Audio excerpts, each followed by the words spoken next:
A top 10 list you don't want to be on. Let's get dialed in.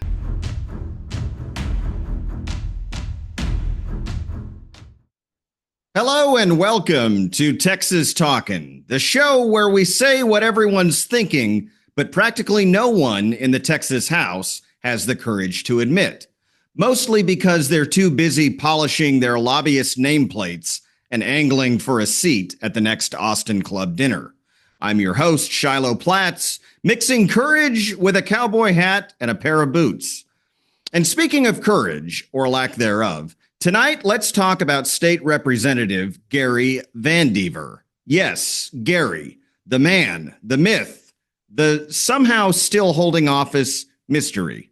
Now, if you've never heard of Gary VanDeaver, congratulations, you've been living a blessed life. Free of the bizarre world where Republican is spelled with a capital D for Democrat leaning, and conservative means likes property taxes slightly lower than California's. So who is Gary VanDeaver? Well, depending on who you ask, he's either a principled statesman or a guy who couldn't spot a conservative principal if it walked up to him wearing a MAGA hat.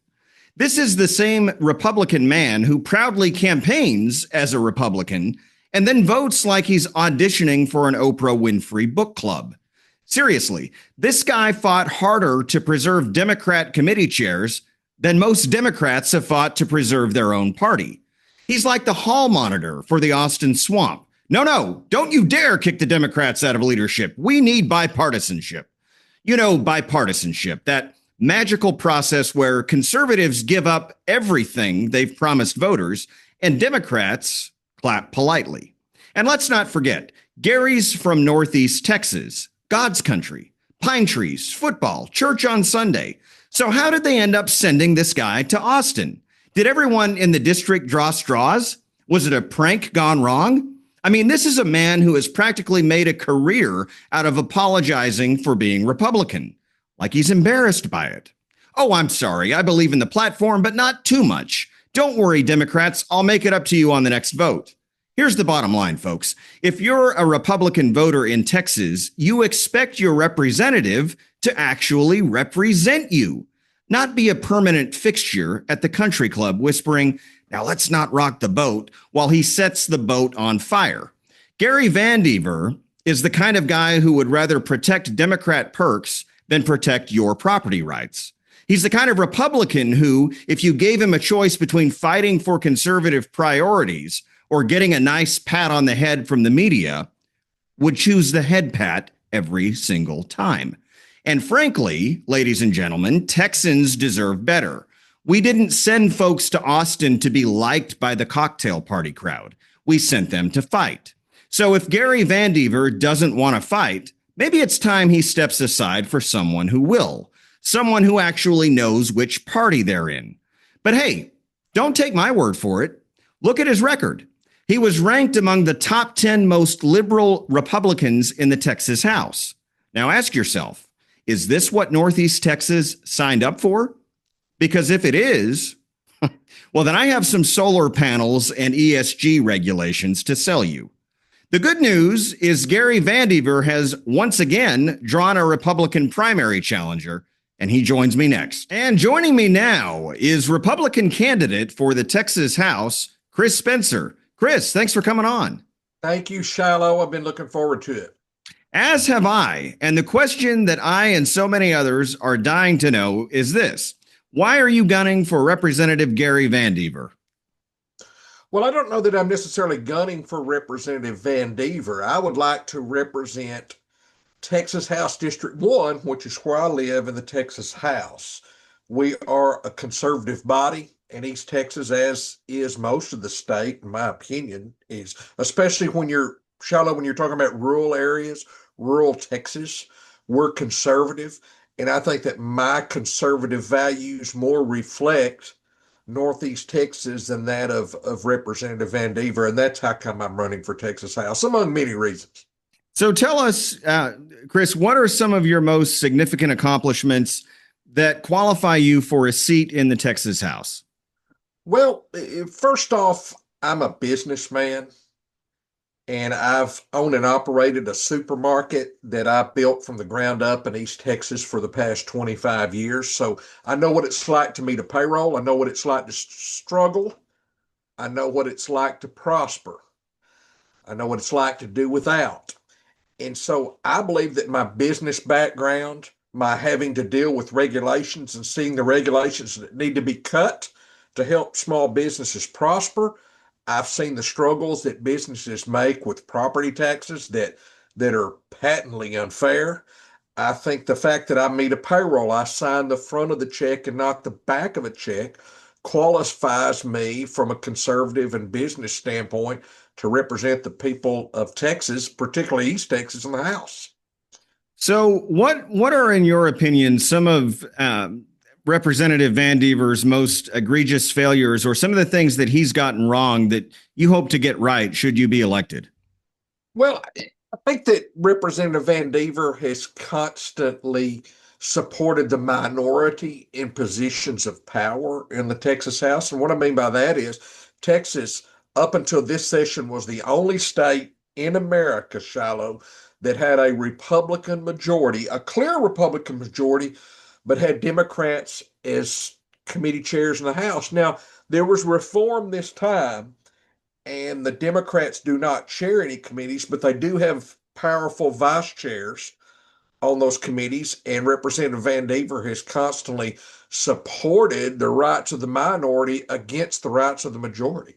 And so he and I differ on that. Another area that we differ on is his support of taxpayer funded lobbying, whether it's in education or other municipalities or counties being able to use your tax dollars to lobby the Texas legislature and to potentially lobby for issues and positions that don't necessarily align with your values.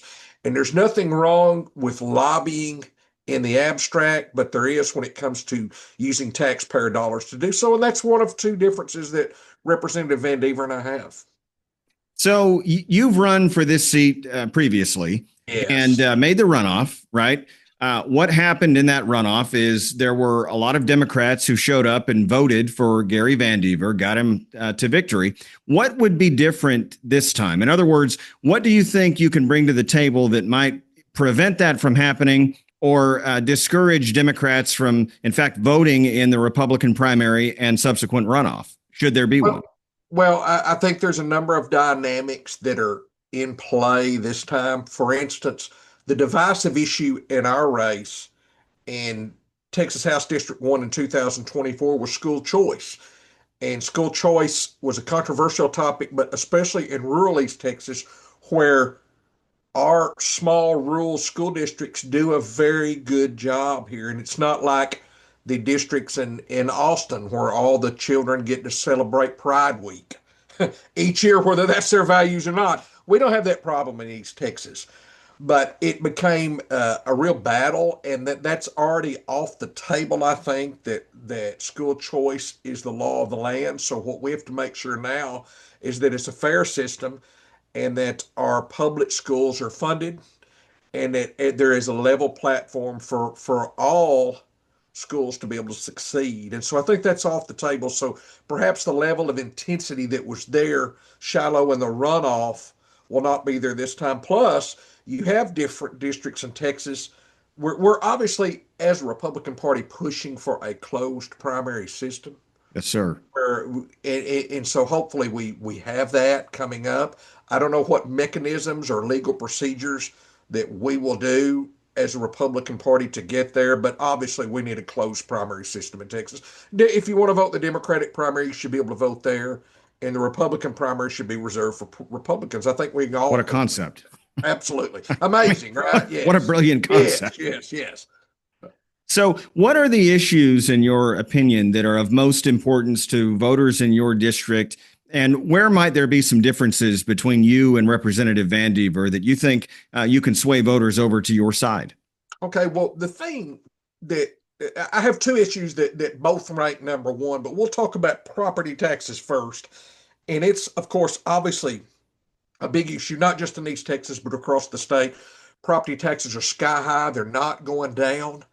They're continued going up. They're outpacing the rate of inflation 4-1. It is Wow. unbelievable. And let me say this much: it's the most unfair tax in the history of man. And let me tell you what is different, Shiloh, about property taxes than any other kind of tax you pay. Property taxes are the one tax that you and I pay that we have no control over. Now, what I mean by no control over is, think about this: your income tax. You have some control over that. You can buy, as a businessman, we can buy equipment and get a full write-off thanks to the big, beautiful bill on that taxes. On sales tax, we don't have to buy that new car this year, so we can avoid paying that tax. Or if somebody, I'm not saying they should do this, but if they work less, then obviously their income taxes are less. Or if they're a retired person, Shiloh, they can invest in a tax-free municipal bond and cut down on their taxable income.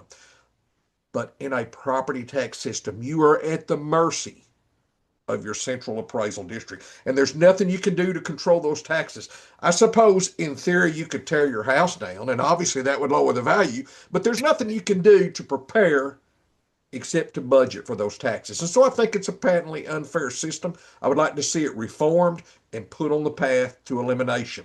The Amen. second issue, and I consider this a tie, but here in Northeast Texas, we have a project, a controversial project that's on our horizon in the future unless we stop it, and that is the development of the Marvin Nichols Reservoir I've heard about this. in Tell Red my River viewers County. more about it, please. Okay, the Marvin Nichols Reservoir is a proposed 66,000 acre lake in the Sulphur River. And for full disclosure, I was appointed by Governor Abbott to be chairman of the Sulphur River Basin Authority, the governmental agency overseeing the Sulphur River in Northeast Texas in February of 2018. I had to resign when I ran for state rep, but I was chairman for 5 years, and that was the predominant issue. It is a reservoir that water planners in North Texas, and as you know, Dallas Fort Worth is growing, it's constantly growing. They have water needs that are constant, and they're going to have needs in the next 50 years. They want to get some of that water from the sulfur. And what will happen there is that you'll have a 66,000 acre lake, but it's not shallow. It's not just the lake that's being built. Are you familiar with environmental mitigation? No, sir, I can't say Let I me, am. all right, let me tell you what mitigation is. That means that whatever natural habitat is in the footprint of that lake, that 66,000 acres, has to be recreated somewhere else, has to be set aside. Whether it's bottomland hardwood, whether it's the spotted owl, it's got to be protected, so it has to be moved somewhere else. The Environmental Protection Agency says that environmental mitigation can be 3-4 times the footprint of what's trying to be replaced. In other words, in addition to the 66,000 acres for the lake, you might have another 200,000 acres set aside for mitigation. That's seized essentially by the government, right? Absolutely. What the ideal system is that you would have someone sell the land, you'd have willing buyer and willing seller. But if that's not the case, then you have eminent domain, which is taking place in Texas. People could lose their property. Absolutely. It's got people, especially here's the thing: in my district, part of the lifeblood, especially in Cass County where I live, the timber industry is our number one industry. And when you take 250,000 acres out of timber production in our 5 counties, that decimates the timber industry. So the difference in Representative VanDeaver actually grew up in Red River County and in Clarksville, Texas, where the bulk of this lake will be built. Representative VanDeaver filed good legislation in the 2025 session to help eradicate and take Marvin Nichols out of the state water plan. And I like to say that I called attention to that for him because he had largely been silent on it for the 12 years he had been in the legislature.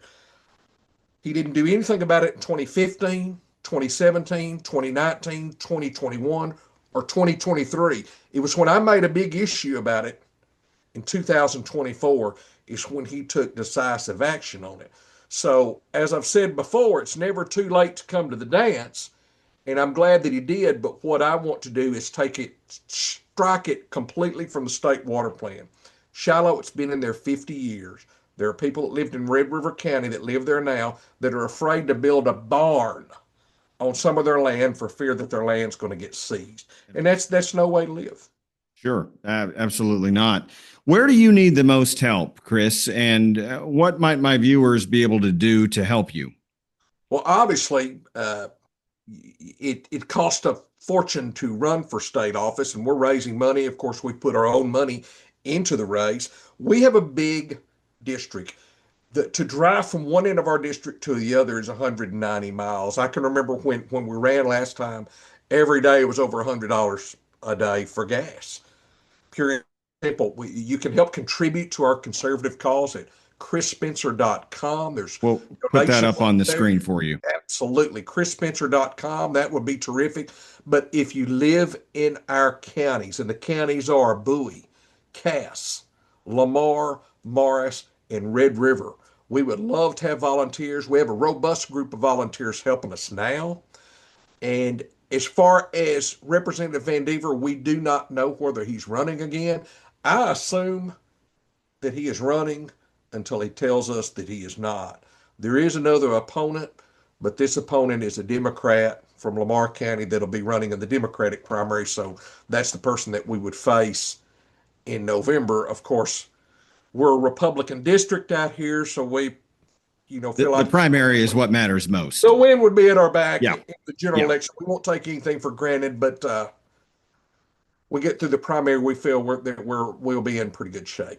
Some good folks up there in Cass County. My buddy Paul Hale, the state Republican Executive Committee man, is a Cass County man. Hey, let me tell you something about Paul Hale. If Paul was running, I wouldn't be running. I'd step aside and say, Paul, I'm with you, because Paul, he operates with a knife, and Paul gets things done. Let me tell you, I've got about 40 really good sign locations for the 4x8 signs in Cass County, and 30 of them came from Paul Hale. Paul Hale is the real deal, and Yes, he sir. has represented us on the state Republican Executive Committee in a profound way. He and Kristen Bentley both. Yes, And Kristen's awesome. Yes, and I'm excited that they're my friends, and I'm glad that they're supporting us wholeheartedly in this campaign. Outstanding. Well, Chris, best of luck to you. I hope that you come out with a win this time. I want to thank you for taking a few minutes to come on and talk to us tonight, sir. May God bless you, and may God continue to bless the great state of Texas. Thank you for helping us keep Texas talking. Thanks. Stay dialed in to interviews and content just like this by clicking that follow button on my Facebook page, or hit the subscribe button to learn more about exclusive access that you won't want to miss.